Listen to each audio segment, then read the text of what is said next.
1.5 billion people in the world are living with liver disease, according to the president and CEO of the Global Liver Institute, Donna Cryer. But she says many times the signs of liver disease, it goes unnoticed. So I talked to her first about how do we even recognize it, and also how can we prevent it. Donna, I feel like this is something people don't think about, liver health, until maybe it goes the wrong way. How did you first get interested, or not even, it's a personal story for you? Absolutely. And unfortunately, it did go the wrong way for me. And I've been creating an organization to help avoid that happening to more people. So I was transplanted at Johns Hopkins when I was between first and second years of law school. So I was in my 20s, and it's still the early days of transplant, but so happy to be here and have been able to finish law school at Georgetown right here in DC and live here and thrive here, build business and family ever since. Are there signs that your liver is struggling that we just overlook and we think is something else? Or like, how do you even recognize that you're having trouble with your liver? Some of the symptoms are very quiet in the early stages, and that does cause a lot of people to go undiagnosed.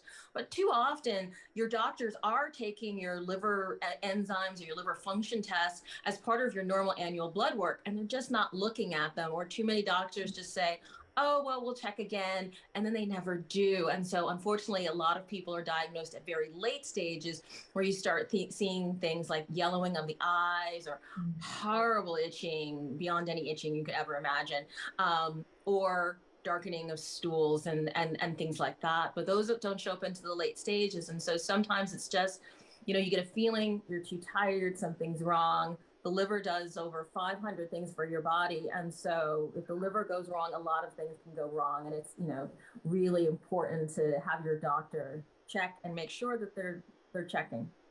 It sounds like the yearly physical exam is very important in this. Yeah.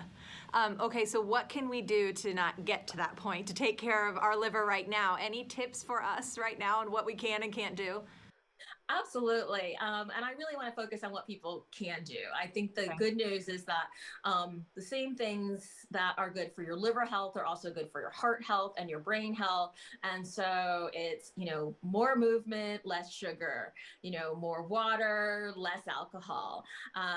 It is hand washing and the things that we've certainly learned to do or to do better during COVID, because a lot of liver diseases are infectious or viral in some state, as we're seeing with hundreds of cases of pediatric acute hepatitis or inflammation of the liver, that they're not quite sure what's causing it, but it seems to be associated with a type of virus. And so all of those sort of virus prevention techniques are important. For some liver diseases, there are vaccinations for A and B, cures for C.